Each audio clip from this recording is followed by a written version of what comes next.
మీ business ఏదైనా మీ ఊర్లో promotion చేయాలంటే అది సుమన్ టీవీతోనే సాధ్యం. ఇప్పుడే సంప్రదించండి. విలువైన సమయాన్ని నాకు కేటాయించినందుకు పేరున మనిషికి మీ బిడ్డలాంటి రాచమల్లు శిరస్సు వంచి హృదయపూర్వకంగా కృతజ్ఞతలు తెలియజేస్తాను. ఈ సమావేశం యొక్క ముఖ్య ఉద్దేశం 13వ తారీఖున జరగబోయే ఎన్నికల్లో వైఎస్ఆర్ కాంగ్రెస్ పార్టీ గుర్తైనటువంటి ఫ్యాను గుర్తుపైన మీ అమూల్యమైనటువంటి ఓటును విశ్వాసాన్ని తెలియజేయమని, ఇంకా 10 మందికి చెప్పి జగన్మోహన్ రెడ్డి గారికి అండగా నిలబడమని చెప్పి, ధర్మాన్ని రక్షించే ప్రభువుకే మీరు బాసటగా నిలబడాలని, ప్రజా సంక్షేమం కోసం నిస్వార్థపూరితమైన ఆలోచనతో పేదవారి కోసమే పరిపాలన కొనసాగించే వైఎస్ఆర్ కాంగ్రెస్ పార్టీ ప్రభుత్వానికి మీరు ఎనలేనటువంటి మద్దతును ప్రకటించాలని, విశేషమైనటువంటి కృషిని చేయాలని మనస్ఫూర్తిగా విజ్ఞప్తికి తెలియజేస్తాను.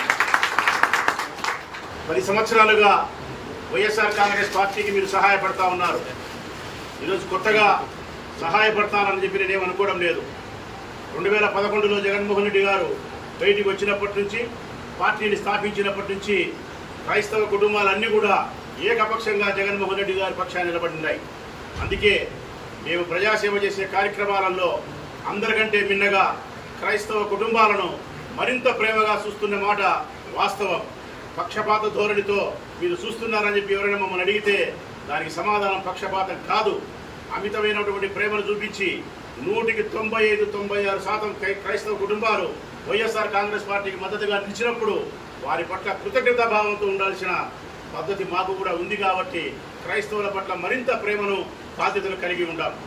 క్రైస్తవ కుటుంబాలు ఉండే పేదరిక నిర్మూలన కోసం కానీ, బడుగు బలహీన వర్గాల యొక్క అభ్యున్నతి కోసం కానీ వైఎస్ఆర్ కాంగ్రెస్ పార్టీ విశేషంగా కృషి చేస్తూ ఉంది. నా వరకు నేను ఈ నియోజకవర్గ శాసనసభ సభ్యునిగా ప్రొద్దుటూరు నియోజకవర్గాన్ని పూర్తి స్థాయిలో అభివృద్ధి చేయడానికి విశేషంగా కృషి చేసి సఫలీకృతం కాగలిగినానని చెప్పి విశ్వసిస్తూ ఉన్నా. ఒకవైపు అభివృద్ధిని, మరొక వైపు మానవతా విలువలతో పేద ప్రజలకు సహాయపడడమే నా మానవునిగా ధర్మం అని చెప్పి నమ్మిన వారిని, ఆ మానవతా హృదయంతో పేద ప్రజలకు సహాయం చేయాలని నమ్మిన ధర్మం, సిద్ధాంతం బైబిల్ నుంచే రాచమల్లు తెలుసుకోగలిగినాడని